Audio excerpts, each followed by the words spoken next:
பல நாட்களாய் வார்த்தைகளை பெற்றுக்கொண்டு காத்திருக்கிற அன்பு உள்ளமே, இந்த வார்த்தையை பிடித்து கேளுங்கள், இந்த வார்த்தையை பற்றி கொள்ளுங்கள். இந்த மாதத்தில் எதிர்பார்த்து காத்திருங்கள். இயேசுவின் நாமத்திலே இருக்கிற நற்செய்தி இதுதான். ஆண்டவர் தாமே உங்களுக்கு ஒரு அடையாளத்தை கொடுப்பார். நம்புறவங்க வலது கரத்தை உயர்த்தி ஆமென் என்று சொல்லுங்க பார்க்கலாம்.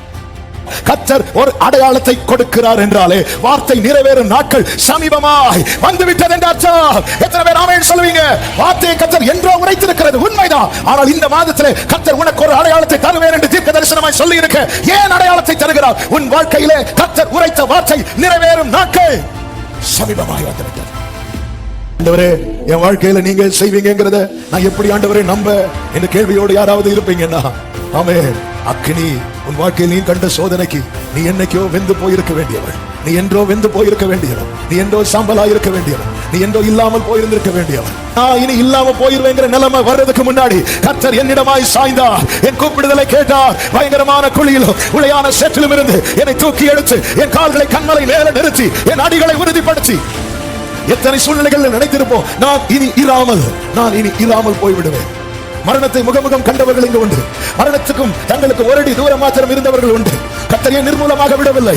நிறைவேற வேண்டிய வாக்குத்தத்தங்கள் இன்னும் நிறைவேற வேண்டி இருக்கிறது. என் ஆண்டவர் பொய் சொல்ல மனிதன் அல்ல, மனமாற மனுமுத்திரம் அல்ல. கர்த்தர் சொல்லியும் செய்யாதிருப்பாரோ, அவர் வசனித்தும் நிறைவேற்றாதிருப்பாரோ. ஹல்லேலூயா.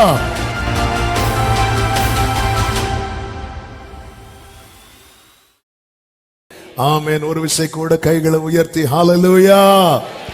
ஏசாயா தீர்க்கதரிசன புஸ்தகம் 7வது அதிகாரம், ஏசாயா தீர்க்கதரிசன புஸ்தகம் 7வது அதிகாரம் அதனுடைய 14வது வசனம்.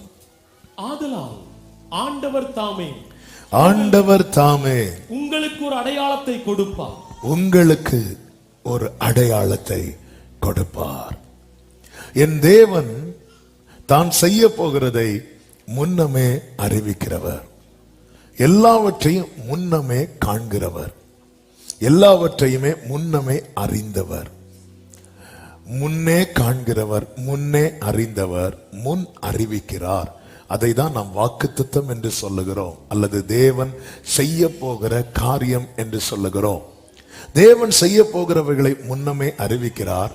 அறிவிக்கப்பட்டவைகளில் நாம் அந்த நம்பிக்கையிலே நிலைத்திருக்கும்படிக்கு அதை குறித்த குழப்பங்கள், சந்தேகங்கள் நமக்குள் வராதிருப்பதற்காக கர்த்தர் என்ன செய்கிறார் என்றால், அதை அடையாளங்களினாலே உறுதிப்படுத்துகிறார். நம் தேவன் அவருடைய வார்த்தைகளை அடையாளங்களினாலே உறுதிப்படுத்துகிற தேவனாய் இருக்கிறார். இந்த அதிகாரத்திலே ஆகாஸ் என்கிற யூதாவின் ராஜாவை குறித்து சொல்லப்பட்டிருக்கிறது. ஆமென். சத்துருக்களுடைய திட்டங்கள், சத்துருக்களுடைய காரியங்களை அறிந்த போது அவனுடைய இருதயம், அவனை சார்ந்தவர்களுடைய இருதயம் என்பது காட்டில் இருக்கிற மரங்கள் காற்றினால் அசைகிறது போல அசைந்தது. பயம் உண்டானது, நடுக்கம் உண்டானது, கலக்கம் உண்டானது, குழப்பம் உண்டானது.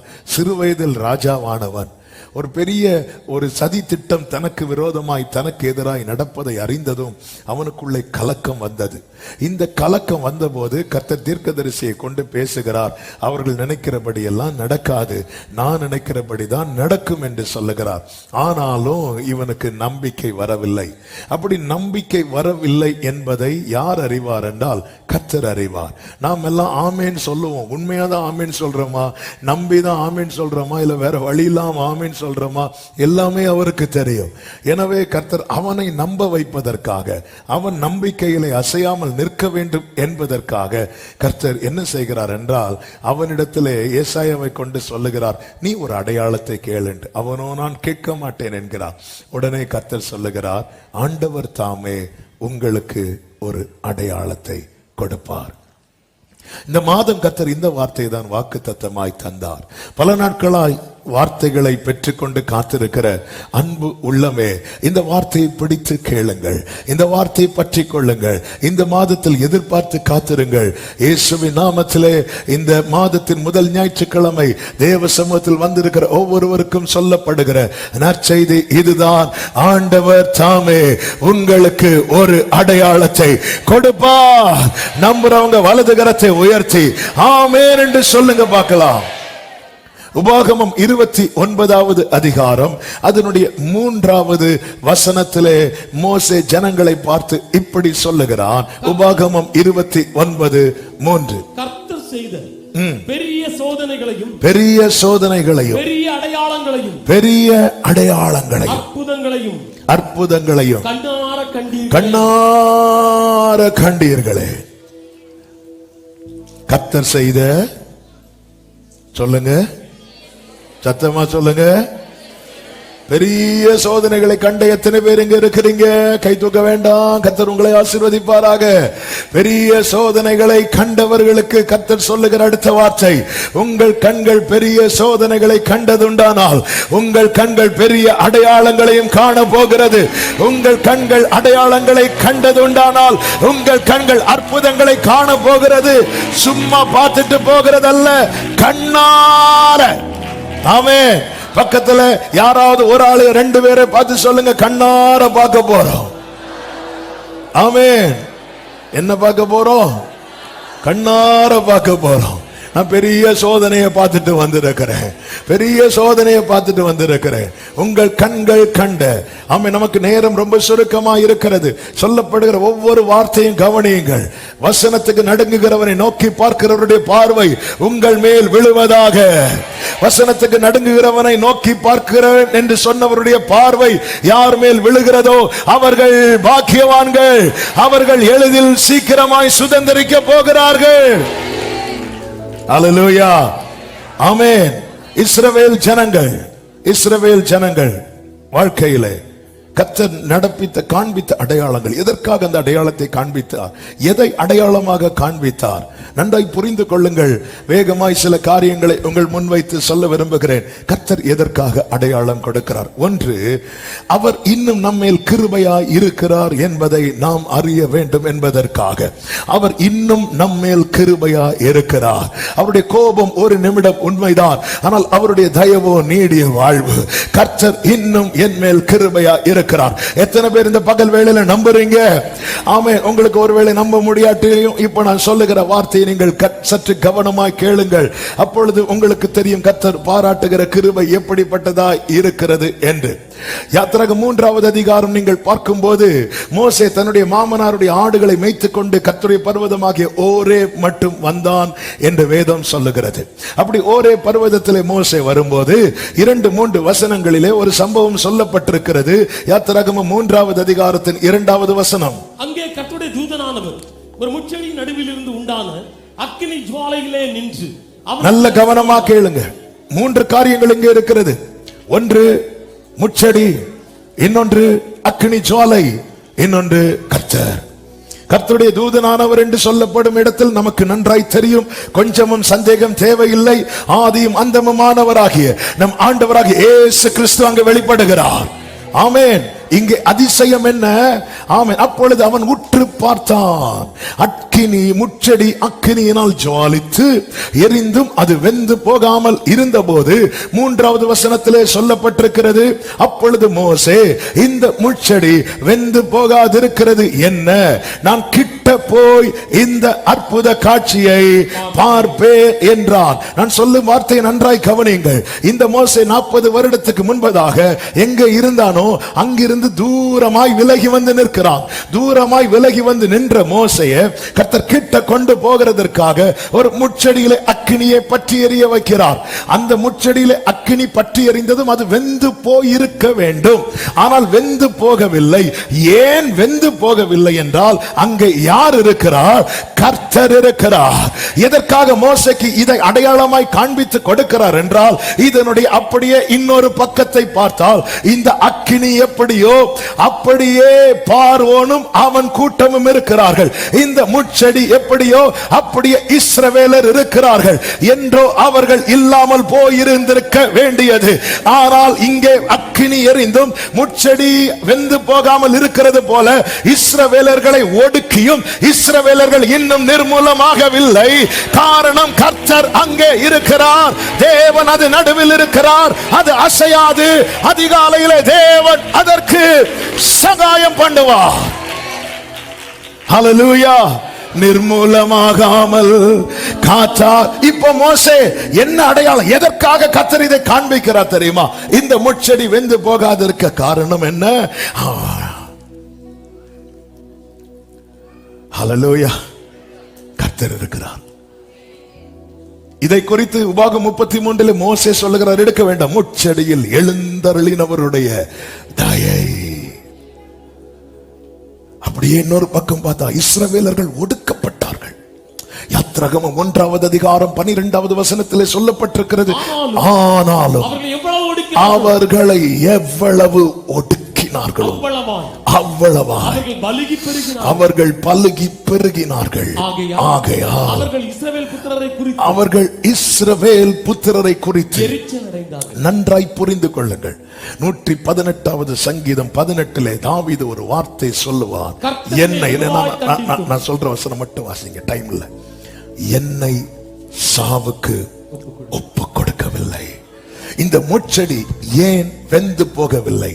ஒரே வேர்டு, கர்த்தர் நின்று இந்த அக்கினிக்கு இந்த முட்செடியை ஒப்பு கொடுக்கவில்லை. இஸ்ரவேலரை எகிப்தியர் ஒடுக்கினாங்க, நிர்மூலமாக்கினாங்க. எகிப்தியனுடைய டார்கெட் என்ன? இவன் இந்த தேசத்தை விட்டு போயிடக்கூடாது. இந்த தேசத்தை விட்டு போனா அவன் சுதந்திரித்து விடுவான். இவன் சுதந்திரிச்சிடக்கூடாது, இவன் பலுகி பெருகக்கூடாது, இவன் நம்ம எதிர்த்து விடக்கூடாது. இதற்காக ஒடுக்கினார்கள். ஆனால் எவ்வளவு ஒடுக்கியும் அவர்கள் நிர்மூலமாகவில்லை. ஏன்? கர்த்தர் ஒப்பு கொடுக்கவில்லை. இந்த பகல் வேளையிலே கர்த்தர் எனக்கு செய்வார் என்பதற்கு எனக்கு காண்பிக்கிற அடையாளம் என்ன என்று யாராவது கேட்டீங்கன்னா, வீட்டுல போய் கண்ணாடியை பாருங்க. உங்களுக்கு அடையாளமாக கர்த்தர் உங்களையே நிர்மூலமாகாமல் நிற்க வைத்து, இந்த வார்த்தை கர்த்தர் என்னோடு தான் தீர்க்க தரிசனமாய் பேசுகிறார் என்று சொல்லுகிற உள்ளங்களுக்காக நான் ஆண்டவரை ஸ்தோத்திரிக்கிறேன். இனி ஒரு அடையாளம் அல்ல, இனி ஒரு அடையாளம் அல்ல, ஏதோ ஒரு அடையாளம் அல்ல. மோசே, இந்த முட்செடி வெந்து போகாதத நீ எப்படி கிட்ட வந்து பாக்குறியோ, அதே போல நான் இன்னொரு இடத்துக்கு ஒன்னு அனுப்புறேன் வா, எகிப்துக்கு ஒன்னு அனுப்புறேன் வா. மோசே மாமனார் கிட்ட என்ன சொல்லுவாரு? அவங்க உயிரோடு இருக்கிறாங்களான்னு பார்த்துட்டு வாரேன். இஸ்ரவேலர்கள் ஒடுக்கப்பட்டார்கள், ஆனால் நிர்மூலமாகவில்லை. ஏன்? வாக்கு தத்தம் இருக்கிறது. ஆபிரகாம், ஈசாக்கு, யாக்கோபு என்பவர்களோடு கர்த்தர் ஆணையிட்டு சொன்ன வார்த்தை இருக்கிறது. நம் கண்கள் கண்ட பெரிய சோதனைகள் எத்தனை! நான் சொல்லுகிற வார்த்தை எல்லாராலும் உணர முடியுமான்னு தெரியல, ஆனால் மரணத்தை ஃபேஸ் டு ஃபேஸ் சந்தித்த பலர் இங்கே இருக்கிறீர்கள். சில ஆக்சிடென்ட் ஃபேஸ் டு ஃபேஸ், சில பலவீனங்கள் ஃபேஸ் டு ஃபேஸ், சில படுக்கை என்பது அப்படிப்பட்டது, சில தற்கொலை எண்ணங்கள் மரணத்துக்கும் நமக்கும் ஒரு அடி தூரம் மாத்திரம் இருந்த நிலை. ஆனாலும் இன்னும் நிர்மூலமாகாதிருக்க காரணம் என்ன? உன் மேல என்னைக்கோ கர்த்தர் ஒரு வார்த்தையை விதைத்து விட்டார். நம்புறவங்க மட்டும் கைகளை தட்டி தேவனுக்கு மகிமை, ஆமென் சொல்லுங்க பார்க்கலாம். ஹல்லேலூயா. ஏசாயா 64வது அதிகாரத்தின் 5வது வசனத்திலே இப்படி ஒரு வார்த்தை சொல்லப்பட்டிருக்கிறது, மகிழ்ச்சியாய் நீதியை செய்கிறவர்களையும் உம்முடைய வழிகளில் உம்மை நினைக்கிறவர்களையும் சந்திக்கிறீர். நல்ல கவனிங்க, கர்த்தர் யாரை சந்திப்பார் தெரியுமா? சர்ச்சுக்கு வந்த எல்லாரையும் அவர் சந்திக்க மாட்டார். நீதி செய்கிற எல்லாரையும் சந்திக்க மாட்டார். எப்படி நீதி செய்யணுமா? மகிழ்ச்சியாய். அதாவது பைபிள் படிக்கணுமே படிக்கிறது உண்டு, பிரியப்பட்டு படிக்கிறது உண்டு. ஜெபிக்கணுமே ஜெபிக்கிறது உண்டு, பிரியப்பட்டு சந்தோஷமா ஜெபிக்கிறது உண்டு. கர்த்தருக்காக ஏதாவது செய்யணுமே செய்யறது உண்டு, சந்தோஷமாய் செய்யறது உண்டு. இதை கர்த்தர் பிரிக்கிறார். பிரித்து இந்த மகிழ்ச்சியா நீதி செய்யறாங்க தெரியுமா? சந்தோஷமா சந்தோஷமா துதிக்கிறது, சந்தோஷமா ஆராதிக்கிறது, சந்தோஷமா தேவனை பாடுகிறது, சந்தோஷமா நீதியை செய்கிறது. இவர்களை கர்த்தர் சந்திப்பார். இவர்களை தான் கர்த்தர் சந்திப்பார். அவங்களுடைய வழிகளில் உம்மை நினைக்கிறவர்களையும் சந்திக்கிறீர். நாங்களோ அவைகளுக்கு விரோதமாய் எப்பொழுதும் பாவம் செய்தபடியினால் தேவரீர் கடும் கோபம் கொண்டீர். அவருடைய கோபம் நம்மேல் பற்றி எறிந்தால் என்னவாயிருக்கும்? இல்லாமலே போயிருந்திருப்போமே, இல்லாமலே போயிருந்திருப்போமே. இந்த வசனத்திலே என்ன சொல்லுகிறான்? இன்னமும் தப்பி இருக்கிறோம். நீங்க நீங்க எப்படிங்க தப்பி இருக்கிறீங்க? இதை விட்டு எப்படிங்க தப்பி வந்தீங்க? இன்னமும் தப்பி இருக்கிறோம். ஹல்லேலூயா. ஏசாயா 1வது அதிகாரத்திலே 9வது வசனத்திலே இப்படி சொல்லுகிறான், சேனைகளின் கர்த்தர் நமக்கு கொஞ்சம் மீதியை வைக்காதிருந்தாரானால் நாம சோதோமை போலாகி கொமோராவுக்கு ஒத்திருப்போம். அவருடைய கோபம் மட்டும் நம்ம மேல் பற்றி எறிந்தால், சோதம் குமரா தெரியும்ல, அந்த இடத்துல இன்னைக்கு வரைக்கும் ஒண்ணும் பண்ண முடியாது. காரணம், தேவ கோபம் அப்படிப்பட்ட அந்த கோப கலசம் அதன் மேல் ஊற்றப்பட்டது. அக்கினி அப்படியே இறங்கினது, சுட்டரித்து சாம்பலாக்கினது. பூமியின் அடிவேர் வரைக்கும் இல்லாதபடிக்கு கருகி பாழாய் போகும்படிக்கு, அந்த இடத்துல தலைமுறைகள் வாசம் பண்ண கூடாதபடிக்கு பாழாய் போகும்படிக்கு தேவ கோபம் பற்றி எறிந்தது. ஆண்டவர், எங்கள் கிரியைகள் எங்கள் செயல்கள் எல்லாமே உம்மை கோபப்படுத்தினதா இருக்கிறது. இன்னமும் தப்பி இருக்கிறோம். கர்த்தர் அதைதான் ஆண்டவர் கைவிட்டாரோ, ஆண்டவர் மறந்தாரோ, அதனாலதான் என் கண் இவ்வளவு பெரிய சோதனைகளை காண்கிறது என்ற வேதனையோடு, அவ்வளவுதான் எல்லாம் போச்சுதான் ஆண்டவரே என்ற கேள்வியோடும் புலம்பலோடும் வந்திருக்கிறீங்கன்னா, கர்த்தர் உங்களோடு சொன்ன வார்த்தை இதுதான், இன்னும் கிருபை செய்கிறார், இன்னும் கிருபை செய்கிறார், இன்னும் கிருபை செய்கிறார். ஏசாயா 20வது அதிகாரம் அதனுடைய 8, 9 வசனங்களிலே இப்படி சொல்லப்பட்டிருக்கிறது. வாசியுங்கள். எசேக்கியேல் 20, 8, 9 வசனங்கள். அவர்களோ என் சொல்லை கேட்க மனதில்லாமல் எனக்கு விரோதமாய் ரெண்டகம் பண்ணினார்கள். தங்கள் கண்களால் நோக்கின, நல்ல கவனிங்க, அவர் தங்கள் கண்களால் நோக்கின அருவருப்பை தள்ளி போடாமலும் சிலதை விடாமலே இருந்தார்கள். தள்ளி போடல, சான்ஸ் கொடுக்கிறார், இதை தள்ளி போட்டுரு, சான்ஸ் கொடுக்கிறார், இதை விட்டுரு. இவங்க விடாமலே இருந்தார்கள். ஆதலால் என் கோபத்தை அவர்களிலே தீர்த்து கொள்ளும்படிக்கு என் உக்கிரத்தை உண்மையா இஸ்ரவேலர்கள் எங்கே மடிந்திருக்கணும் தெரியுமா? எகிப்திலேயே மடிந்திருக்கணும், எகிப்திலே இல்லாம ஆயிருந்திருக்கணும், அந்த பாவத்திலே அந்த அடிமைத்தனத்திலே இல்லாமல் ஆயிருந்திருக்க வேண்டும். ஆனால் அப்படி ஊற்றுவேன் நினைக்கும் போதுதான் ஆகிலும் நான் என்னை வாசிக்கிறேன், நான் என்னை இவர்களுக்கு வெளிப்படுத்தி இவர்களுக்கு முன்பாக என் நாமம் பரிசுத்த குலைச்சலாகாதபடிக்கு இவர்களை எகிப்து தேசத்திலிருந்து புறப்பட பண்ணி என் நாமத்தின் நிமித்தம் கிருபை செய்தேன். எந்த இடத்திலெல்லாம் என் மேல அந்த கோப கலசம் ஊற்றப்பட வேண்டுமோ அந்த இடத்திலெல்லாம் கிருபை செய்ததுனால மட்டும்தான் தப்பி இருக்கிறோம். எனவேதான் புலம்பல் 3 எரேமியா சொல்லுகிறார், நாம் நிர்மூலமாகாதிருப்பது கர்த்தருடைய கிருபை. ஆமென். எத்தனை பேர் இந்த காலை வேளையில சொல்ல முடியும், நான் நிர்மூலமாகாதிருப்பது கர்த்தருடைய கிருபை?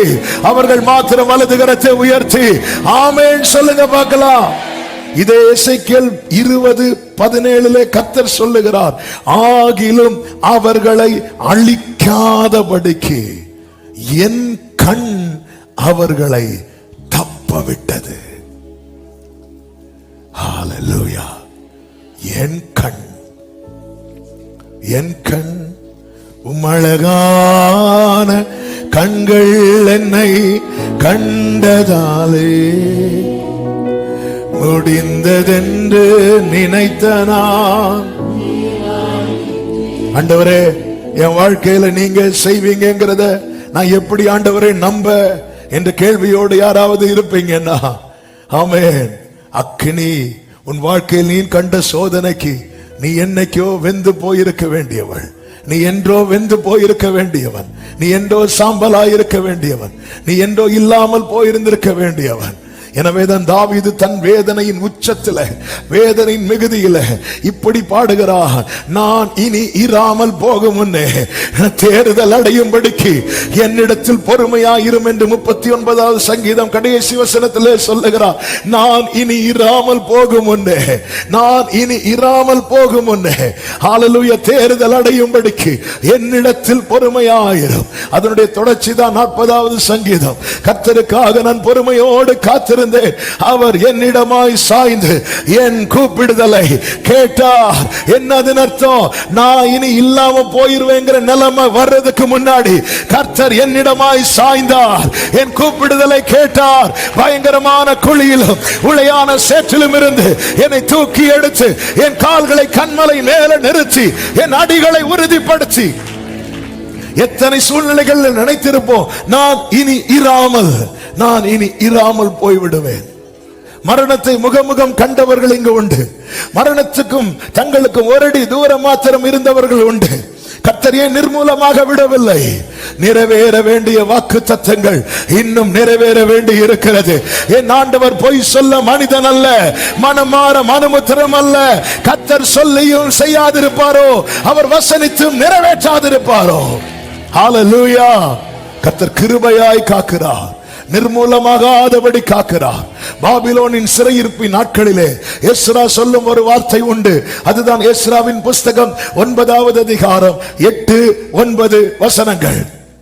இப்பொழுதும் என் தேவனாகிய கர்த்தர், இப்பொழுதும் என் தேவனாகிய கர்த்தர் எங்களிலே தப்பின சிலரை மீதியாக வைக்கவும் தம்முடைய பரிசுத்த ஸ்தலத்தில் எங்களுக்கு ஒரு குச்சை கொடுக்கவும், அப்படியே எங்கள் தேவன் எங்கள் கண்களை பிரகாசிப்பித்து எங்கள் அடிமைத்தனத்திலே எங்களுக்கு கொஞ்சம் உயிர் கொடுக்கவும் அவராலே கொஞ்ச நேரமாவது கிருபை கிடைக்கும். நல்ல கவனிங்க, இந்த கொஞ்சம் உயிர்னா அப்படி ஒரு மூச்சு விடுறோம் தெரியுமா? அதுக்கும் அவருடைய கிருபை இருந்தா மட்டும்தான். மறக்கவே கூடாது.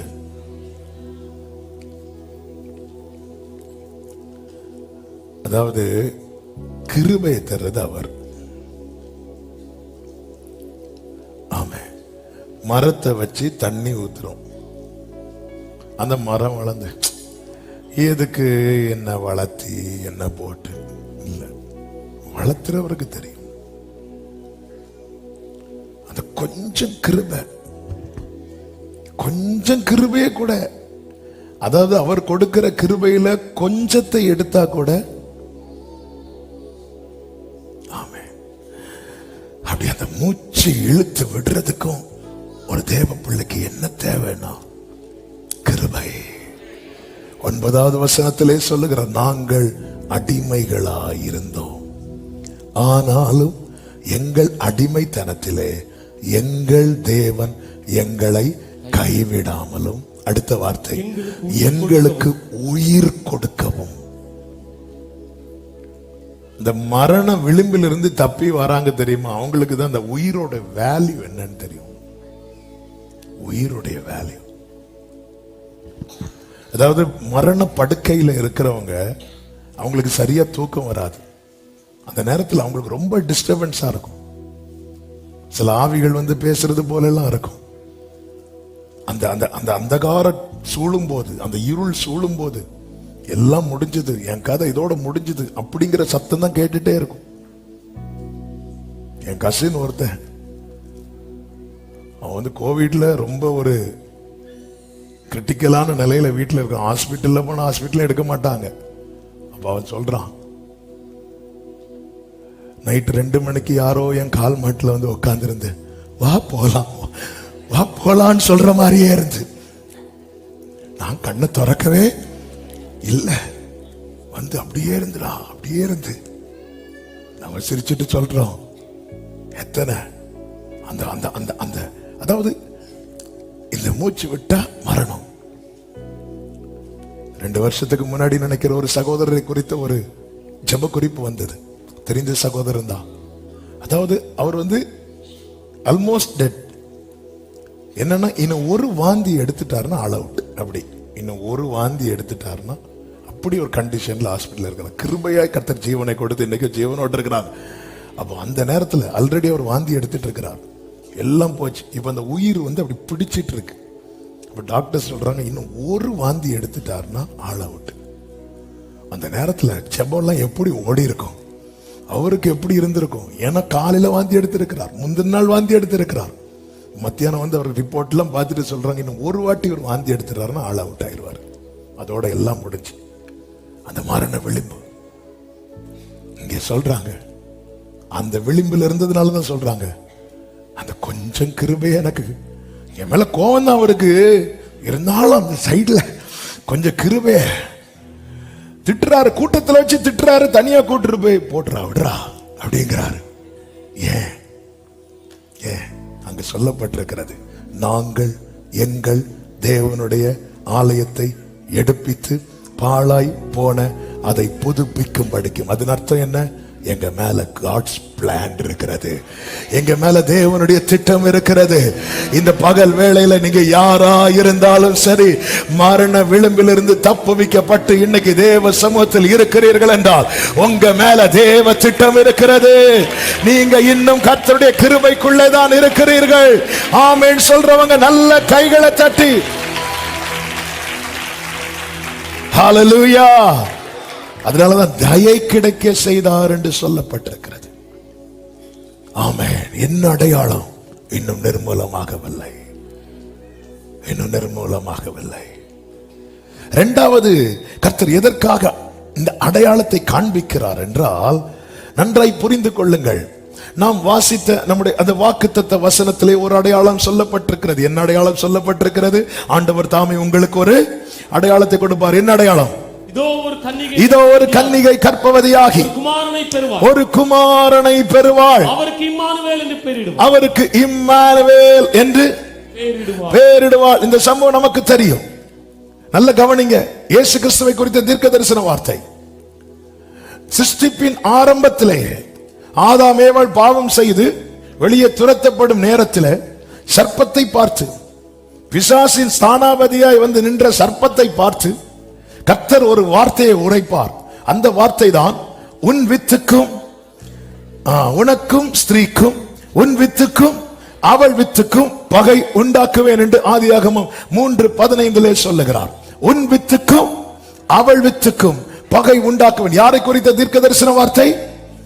இயேசுவை குறித்த. இயேசு வெளிப்படுவதற்கு 3000 ஆண்டுகளுக்கு முன்பதாக, 3000 ஆண்டுகள் உலகம் தோன்றி, உலகத்தை கர்த்தர் பூமி வானத்தை பூமியும் சிருஷ்டித்து எல்லாவற்றையும் ஒழுங்கும் கிரமமாக்கி நிறைவாக்கி, அதிலிருந்து 4000 வருடம் கழித்து இயேசு இந்த பூமியில வருகிறார். அதாவது இன்றிலிருந்து 2000 வருடங்களுக்கு முன்பதாக.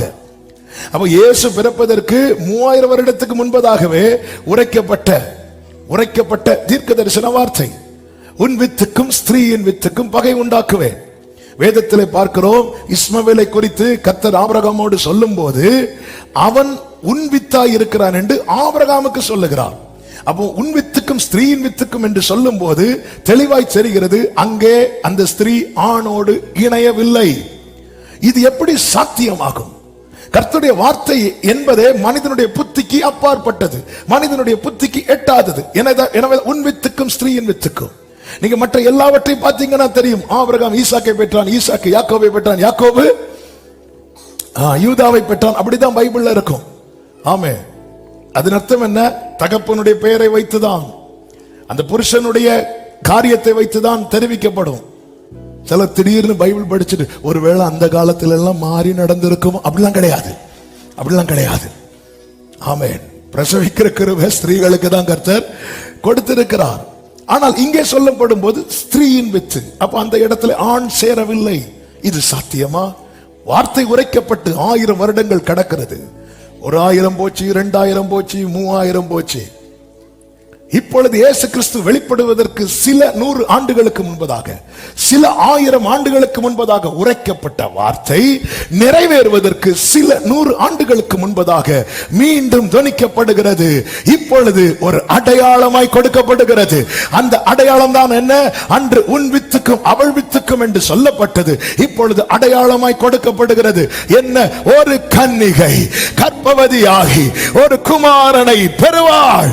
எதற்காக இந்த வார்த்தையை சொல்லுகிறேன் தெரியுமா? கர்த்தர் ஒரு அடையாளத்தை கொடுக்கிறார் என்றாலே வார்த்தை நிறைவேறும் நாட்கள் சமீபமாய் வந்துவிட்டது என்று அர்த்தம். எத்தனை பேர் ஆமென் சொல்லுவீங்க? வார்த்தையை கர்த்தர் என்றோ உரைத்திருக்கிறது, உண்மைதான். ஆனால் இந்த மாதத்திலே கர்த்தர் உனக்கு ஒரு அடையாளத்தை தருவேன் என்று தீர்க்க தரிசனமாய் சொல்லி இருக்க, ஏன் அடையாளத்தை தருகிறார்? உன் வாழ்க்கையிலே கர்த்தர் உரைத்த வார்த்தை நிறைவேறும் நாட்கள் சமீபமாய் வந்துவிட்டது. ஏன் இத்தனை காலம் இல்லாமல் முச்செடி எரியுது? மோசே கர்த்தர் கொண்டு வருகிறார். வேதம் அதையும் தெளிவாய் சொல்லுகிறது. அப்போஸ்தலர் நடபடிகள் 7வது அதிகாரம் அதனுடைய 17வது வசனத்திலே சொல்லப்பட்டிருக்கிறது. அப்போஸ்தலர் நடபடிகள் 7:17. ஆபிரகாமுக்கு தேவன் ஆணையிட்டு அருளின வாக்கு தத்தம் நிறைவேறும் காலம் சமீபித்த போது. ஆமென். அப்ப அடையாளம் வருதுனாலே புரிஞ்சுக்கோங்க, பக்கத்துல வந்துட்டு. ஆமென். பக்கத்துல பார்த்து சொல்லுங்க, பக்கத்துல வந்துட்டு, பக்கத்துல வந்துட்டு, நெருங்கி வந்துட்டு. என்ன நெருங்கி வந்துட்டு? டைம் நெருங்கி வந்துட்டு. கொஞ்சம் தூங்காதீங்க, சீக்கிரம் முடிச்சிடும். பக்கத்துல வந்துட்டு. அப்படி இல்லை. ஆமென். வாக்குத்தத்தம் நிறைவேறும் காலம். எத்தனை பேர் நம்புறீங்க? ஆமென். எனக்கு தூரமான செய்தியாய் தான் உரைக்கப்பட்டது, பல ஆண்டுகளுக்கு முன்பாக உரைக்கப்பட்டது. ஆனால் கர்த்தர் அடையாளத்தை என் கண்ணுக்கு முன்னாடி காண்பிக்கிறார் என்றால் நான் நிச்சயமாய் சொல்லுவேன், என் வாழ்க்கையிலே வாக்குத்தத்தம் நிறைவேறும் காலம். சத்தமா ஆமென் சொல்லுங்க பார்க்கலாம். ஹல்லேலூயா, ஹல்லேலூயா, ஆமென். ஆண்டவராக இயேசு கிறிஸ்துவினிடத்தில் சீஷர்கள் கேட்டாங்க, ஆண்டவரே, உலகத்தின் முடிவுக்கும் உம்முடைய வருகைக்குமான அடையாளம் என்ன? கர்த்தர் அநேக காரியங்களை சொல்லிவிட்டு இப்பொழுது சீஷர்களை பார்த்து சொல்லுகிறார். மத்தேயு 24வது அதிகாரம் 32, 33, 34 வசனங்களிலே 32 கர்த்தர் இப்படி சொல்லுகிறார். அத்தி மரத்தினால் ஒரு உவமையை கற்றுக்கொள்ளுங்கள். இளங்கிளை தோன்றி துளிர்விடும் போது வசந்த காலம் சமீபமாயிற்றென்று அறிவீர்கள். உங்களுக்கு தெரியும், வறட்சி காலத்துல இலை உதிர்ந்து இருக்கும், அதை பார்த்தாலே தெரியும். ஆனா இப்ப திடீரென்று இளங்கிளை தோன்றுகிறது, துளிர் விடுதுனாலே கிளைமேட் சேஞ்ச் ஆகுது. இது உங்களுக்கு தெரியும்ல, அறிந்திருக்கிறீர்களே.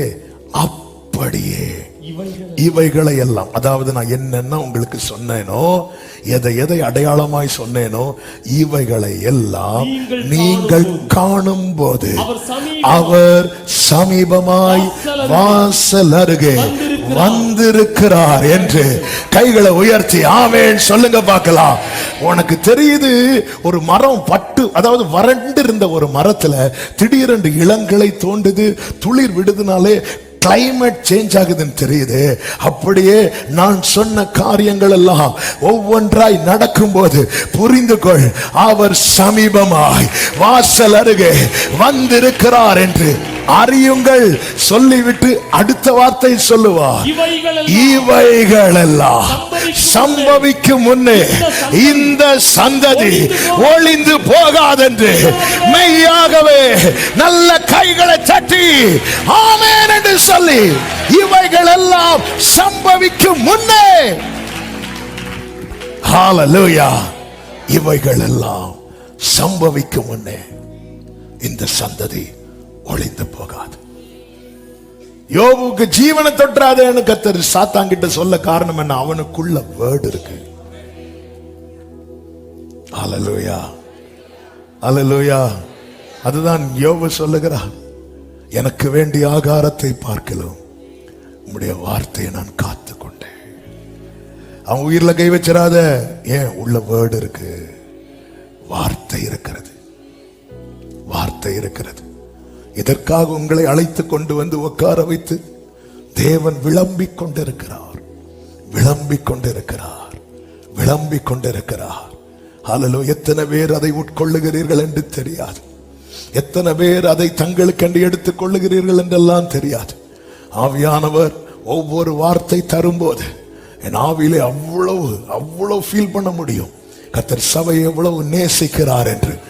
ஆமீன். பல நேரத்தில் நான் எடுத்த பல செய்திகளை கர்த்தர் வேண்டாம் இப்ப பேசாத, நான் சொல்றத பேசு என்று கர்த்தர் வெளிச்சத்தை காண்பித்து தருவார். இத பேசு. சில நேரத்தில் கர்த்தர் எல்லாருக்காகவும் பேசுவார். ஆனா ஒரு நபருக்காக கூட சில நேரத்தில் பேசி இருக்கிறார்.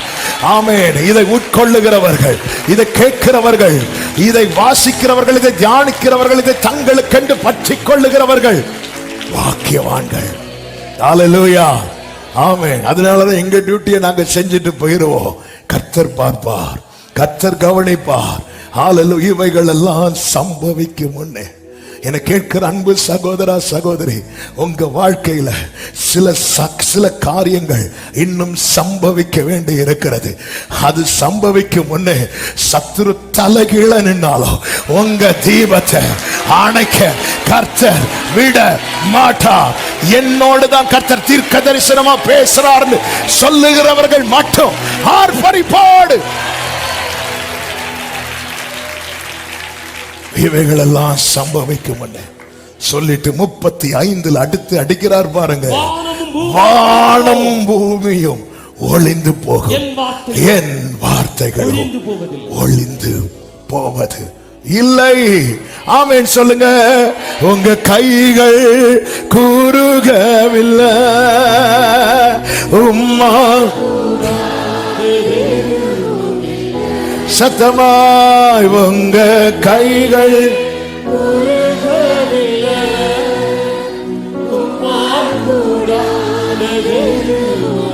ஜீசஸ் உம்மா கூட. ஆமென்.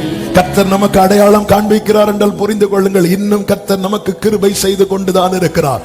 கர்த்தர் நமக்கு அடையாளத்தை காண்பிக்கிறார் என்றால் புரிந்து கொள்ளுங்கள், நம்முடைய வாழ்க்கையில் நிறைவேறும் காலம் சமீபமாய். ஒரு விஷயம் கூட 2 பேரை பார்த்து சொல்லுங்க, சமீபமாய், சமீபமாய். எத்தனை பேர் சந்தோஷமா சொல்றீங்கன்னு தெரியல. சிலருக்கு இப்படி சொல்ல வைக்கிறது கொஞ்சம் கஷ்டமா இருக்கு. ஏன் சொல்ல வைக்கிறோம் தெரியுமா? நம்ம எங்க இருந்து வார்த்தை அறிக்கை இடுகிறோம் தெரியுமா? அவர் பாதத்தில் இருந்து. ஓ, மரணமும் ஜீவனும் நாவின் அதிகாரத்தில் இருக்கிறது. ஹல்லேலூயா. ஆனா அதனாலதான் சிலருக்கு அது புரியல. அதனாலதான் சொல்ல வைக்கும் போது கொஞ்சம் சொல்லிட்டு போக வேண்டியதானே. இனி இப்ப திருமணம், சிரிக்கணும், கையை கொடுக்கணும், அடுத்து கையை எடுக்கணும், அதுக்குள்ள மீட்டிங் முடியும். சிலர் இப்படி இருந்துட்டே கை கொடுப்பாங்க. ஹல்லேலூயா. யாராவது இப்படி இருந்துட்டு சாப்பிடுவீங்களா? கை கொடு. எங்க எதுக்கு சொல்ல வைக்கிறோம்? எங்க சொல்ல வைக்கிறோம்?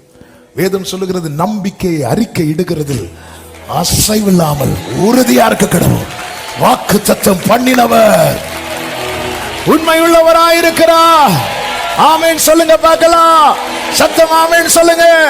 சில அடையாளங்களை கர்த்தர் உங்களுக்கு காண்பிக்கும் போது புரிந்து கொள்ளுங்கள், பக்கத்துல வந்துட்டோம். ஹல்லேலூயா. ஆமென், ஆமென். வாக்கு தத்தங்கள் எல்லாம் ஆமென், ஆமென். இயேசு சொன்னதெல்லாம் ஆமென், ஆமென். ஓரா மாமா சேதனமா ம்ரோலதுனரா. ஹல்லேலூயா. யாத்திராகமம் 4வது அதிகாரம் நீங்கள் கவனித்தீர்களானால் தெரியும். 4வது அதிகாரத்துல 5வது வசனம். ஆமென். முதல்ல கோலை போட்டு பாம்பை எடுக்க வச்சுட்டு சொல்றாரு, அவர்கள் நம்புவதற்கு இதுவே அடையாளம். அடுத்து கையை பாக்கெட்டுக்குள்ள ஓட்டு எடுக்க வச்சுட்டு 8வது வசனத்தை வாசியுங்கள். முந்தின அடையாளத்தை அவர்கள் கண்டு உன்னை நம்பாமலும் பிந்தின அடையாளத்தை கண்டு நம்புவார்கள். அப்போ அடுத்த அடையாளம். அடுத்த வசனத்தை வாசிங்க. இவ்விரண்டு அடையாளங்களையும் நம்பாமலும் இருப்பார்கள். ஆனா என்ன சொல்லியிருக்கணும்? இந்த ரெண்டையும் கண்டு நம்பலன்னா எக்கேர் கட்டு போன்னு சொல்லிட்டு மோசே நீ வந்துரு அப்படிதானே சொல்லியிருக்கணும். ஆனா ஆண்டவர் சொல்றாரு, அப்பொழுது நீ இந்த நதியின் தண்ணீரை மொண்டு நிலத்தில் ஊற்று. அப்ப அடுத்த அடையாளம். ஏன்? எப்படியாவது இவனை நம்ப வச்சிடணும், எப்படியாவது இவனை நம்ப வச்சிடணும். நாம நம்பலங்க, கர்த்தர் நம்ப வைக்கிறார். நீர் நம்ப பண்ணின உந்தன் வாக்கு. ஏங்க ஒரு வாட்டி ட்ரை பண்ணியாச்சு, 2 வாட்டி ட்ரை பண்ணியாச்சு, விட்டுட்டு போக வேண்டியதாங்க. நம்ம எல்லாம் அப்படிதானங்க செய்வோம். ஆண்டவர் சொல்ற, இப்ராஹிம் நான் உன்னை எப்படி கைவிடணும், மனுஷன் அல்ல, மனுஷன் அப்படிதான் செய்வான். இங்க பாரு ஒரு அடையாளம். மோசே வேற யாரையாவது அனுப்புங்கன்னு சொன்னால, இவ்வளவு இறங்கி வந்து பேசுறதுக்கு அப்புறம் வேற யாராவது அனுப்புங்கன்னா, கர்த்தர் வேற ஆள் இல்லையா? இங்கதான் அவருடைய இரக்கத்தின் ஐஸ்வர்யத்தை பார்க்க முடியும். ஆமென். கோவம் வந்துச்சு, மோசே வா மோசே, அவர் கூட வருது, கிழவனுக்கு ஒரு குத்து கொடுக்கணும்னு வருது.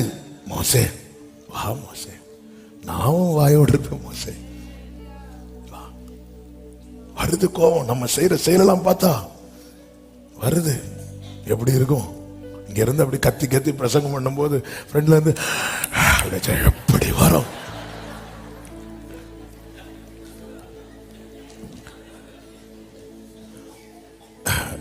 கர்த்தர்களை ஆசீர்வதிப்பார். ஆமென். சிலர்லாம் இயேசுவேன்னு கூப்பிட்டு இப்படி இருக்குது, கடைசி திருவிருந்த ஊத்துறதுக்கு அப்புறம் தான் எழும்புறதே. ஆமென். சிலருக்கு ஒரு மாதிரி பாக்குறீங்க, என்ன சொல்றாங்களோன்னு. உங்களை தான் சொல்லிட்டு இருக்கிறேன். கர்த்தர் உங்களை ஆசீர்வதிப்பாராக. ஆண்டவரை பாருங்க, நம்ப வச்சுட்டு. அதனாலதான் தாவீது சொல்லுகிறார், நீர் நான் நம்பின வசனத்தை என்றல்ல, நீர் என்னை நம்ப பண்ணின வசனத்தை முதடியனுக்கு நீங்க தானப்பா நம்ப வச்சீங்க. நான் இது வேற யாருக்கும் நினைச்சு திரும்பினா அடையாளம், திரும்பின அடையாளம். வாக்குத்தத்தம் உடைய அன்பு சகோதரா சகோதரி, உங்களுக்கு ரேமா வந்துட்டுனா அதுக்கப்புறம் உங்க கண்கள் காண்கிற எல்லாமே அடையாளம். வேகமாய் வாசிக்கலாம். யாத்திராகமம் 12வது அதிகாரம் 23 முதல் வாசியுங்கள். கர்த்தர் எகிப்தியரை அதம் பண்ணுகிறதற்கு கடந்து வருவார். நிலையின் மேற்சட்டத்திலும் வாசலின் நிலைக்கால்கள் இரண்டிலும் அந்த இரத்தத்தை காணும்போது கர்த்தர் சங்காரக்காரனை உங்கள் வீடுகளில் உங்களை அதம் பண்ணுகிறதற்கு வரவிட்டாமல் வாசற்படியை விலகி கடந்து. அடுத்த அடையாளம் என்ன தெரியுமா? ஆமே, கர்த்தரின் வாழ்க்கையில ஒரு பெரிய விடுதலையும் மீட்பையும் சுதந்திரத்தையும் தருவார் என்பதற்கான அடுத்த அடையாளம் என்ன தெரியுமா? நம்மேல் தெளிக்கப்பட்ட அவருடைய ரத்தம். கைகளை உயர்த்தி ஆமேன் சொல்லுங்க பார்க்கலாம். ஆமேன். இதை சொல்லிவிட்டு சொல்லுகிறார் 24வது வசனம், இந்த காரியத்தை உங்களுக்கும் உங்கள் பிள்ளைகளுக்கும் நித்திய நியமமாக கைக்கொள்ள கடவீர்கள். உங்களுக்கு தான் சொன்னபடி கொடுக்க போகிற தேசத்திலே நீங்கள் போய் சேரும் போது ஆராதனையை கைக்கொள்ள கடவீர்கள். இனி 26வது வசனத்தை கவனியுங்கள். அப்பொழுது உங்கள் பிள்ளைகள் இந்த ஆராதனையின் கருத்து என்ன என்று உங்களை கேட்டால், இது கர்த்தருடைய பஸ்காவாகிய பலி. அவர் எகிப்தியரை அதம் பண்ணி நம்முடைய வீடுகளை தப்ப பண்ணின போது, இந்த வேடை எல்லாரும் கவனிங்க. எகிப்தில் இருந்த இஸ்ரவேல் புத்திரருடைய வீடுகளை கடந்து போனார் என்று நீங்கள் அவர்களுக்கு சொல்ல வேண்டும். அப்பொழுது எல்லாரும் தலை வணங்கி, என்ன சங்கார தூதன் வருகிறான், கர்த்தர் வருகிறார். சங்கார தூதன் எல்லாரையும் விசிட் பண்ணுகிறான், எல்லா வீட்டுக்கும் போகிறான். கர்த்தரோ எகிப்தில் இருந்த இஸ்ரவேலர் வீட்டுக்கு மட்டும் வருகிறார். உன் பக்கத்தில் 1000 விழுந்தது, உன் வலதுபுறத்தில் 10,000 விழுந்தது. ஏன் நீ விழல தெரியுமா? நல்லா புரிந்து கொள்ளுங்க.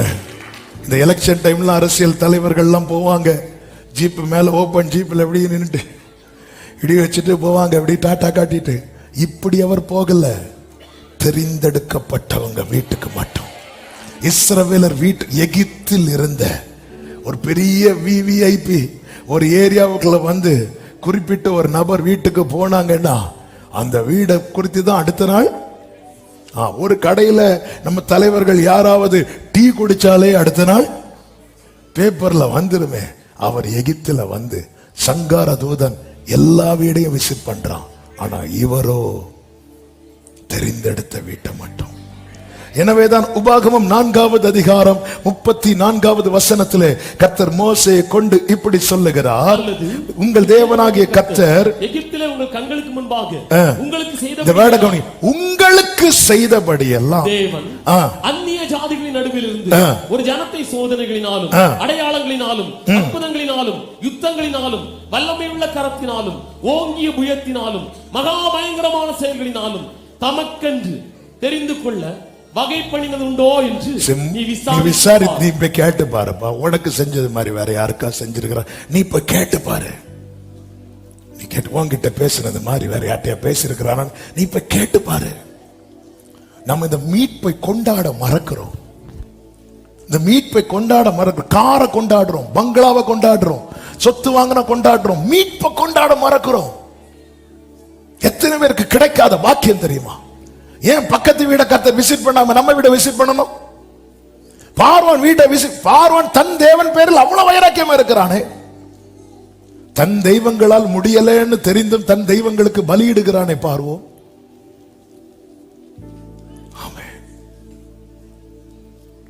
தங்கள் தெய்வங்களால் முடியவில்லை என்று தெரிந்தும் பலியிடுகிறானே.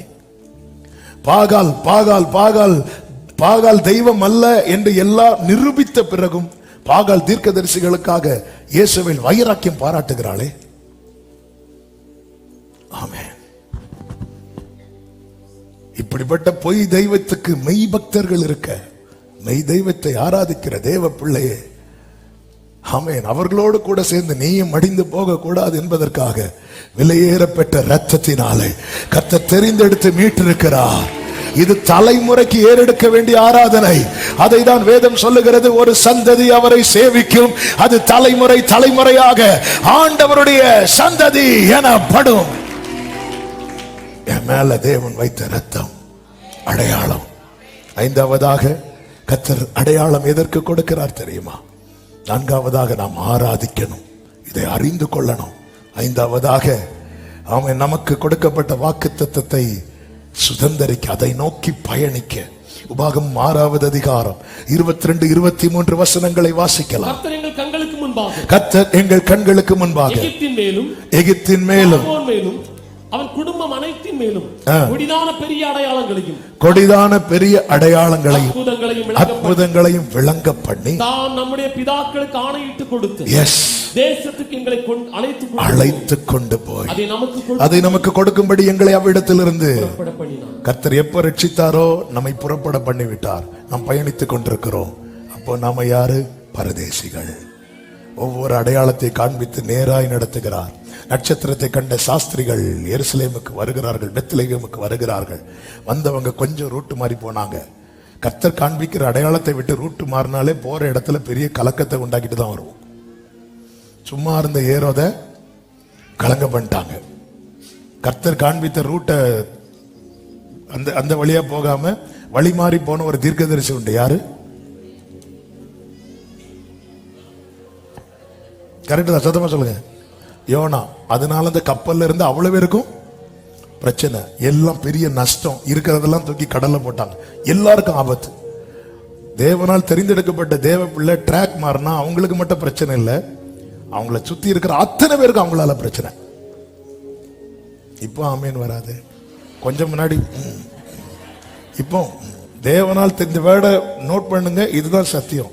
தேவனால் தெரிந்தெடுக்கப்பட்ட பிள்ளை ட்ராக் மாறினா அந்த அவங்கள சுத்தி யாரெல்லாம் இருக்கிறாங்களோ அவ்வளவு பேருக்கு அவங்களால பிரச்சனை, அவ்வளவு பேருக்கும் பிரச்சனை. இப்போ நட்சத்திரத்தை பார்த்துட்டு வராங்க, பார்த்துட்டு வந்தவங்க அரண்மனையை பார்த்ததும் எதுக்கும் உள்ள போயிட்டு வரும். உள்ள போயிட்டு வந்தாங்க, உள்ள ராஜாக்கு தூக்கம் போச்சு, பெரிய கலக்கம். அந்த ஊர்லயே அழுகுரல் கேக்குது. அடையாளம் கண்டு வந்தவங்க இப்போ இங்க இல்லைன்னு தெரிஞ்சுட்டு திருப்பி வரும்போது அந்த நட்சத்திரம் அங்கே நிக்குது. அந்த நட்சத்திரம் இவர்களை எங்கே கொண்டு விட்டது தெரியுமா? இயேசு இருந்த வீட்டிலே கொண்டு விட்டது. அவர்கள் அங்கே வந்து இயேசுவை கண்டு பணிந்தார்கள். எஸ், தேவனால் தெரிந்தெடுக்கப்பட்ட தேவ பிள்ளையே, கர்த்தர் காண்பிக்கிற ஒவ்வொரு அடையாளமும் உன்னை அந்த நித்தியத்தை நோக்கி கொண்டு செல்லுகிறது. ஒரு நாள் வரும், எப்படி சாஸ்திரிகள் இயேசு இருந்த வீட்டிற்குள் வந்து இயேசுவை கண்டு பணிந்தார்களோ அதுபோல பிதாவின் வீட்டிலே இருக்கிற இயேசுவின் இடத்திலே நாம் போய் சேர்ந்து அவரை பணிந்து சுதந்தரிக்க போகிறோம். மாரநாதா, இயேசு சீக்கிரம் வர போகிறார். ஆமென் சொல்லுங்க பார்க்கலாம். எல்லாரும் கண்களை மூடி, என் மேல் நீர் வைத்த கரமே இம்மட்டும் என்னை, ஆமென், என் மேல் நீர் வைத்தவும்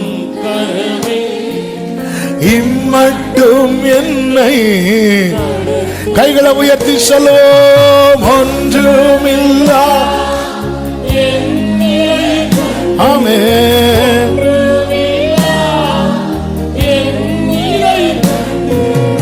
அசட்டை பண்ணாதவரே, அன்பால் எல்லாம் தந்தீரே, தயவால் பெற்றே. எஸ், தயவால் தயவால் பெற்றே. தலைமுறை தலைமுறையாய் தலைமுறை, இது ஆண்டவருடைய சந்ததி, இது ஆண்டவருடைய சந்ததி. ஓ முற்பிதாக்கள், எங்கள் பரிசுத்த தெய்வமே, அப்படியே கைகளை அசைத்து ஹalleluya பாடுவோம். ஹalleluya,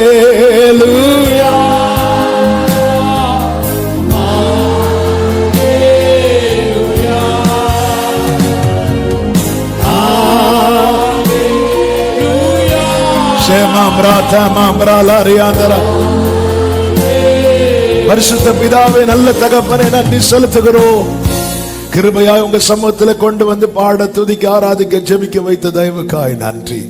நீர் நல்லவர், கிருபை உள்ளவர். எங்களோடு பேசினீர் ஆண்டவரே. எங்களை நிர்மூலமாக விடாமல் எங்களை அடையாளமாய் வைத்திருக்கிற உம்முடைய அன்புக்காய் ஸ்தோத்திரம். நிச்சயமாய் நீர் உரைத்ததை நிறைவேற்றுவீர் என முழுமையாய் நம்பி உம்மை மகிமைப்படுத்தி எங்களை உம்முடைய வல்ல கரத்தில் அர்ப்பணிக்கிறோம். ஒவ்வொருவரையும் பாதுகாத்து ஆட்கொண்டு நடத்தும், பெரிய காரியங்களை செய்யும். மகிமை அனைத்தும் ஒருவருக்கே செலுத்துகிறோம். இரட்சகர் இயேசுவின் நாமத்தில் பிதாவே, ஆமென்.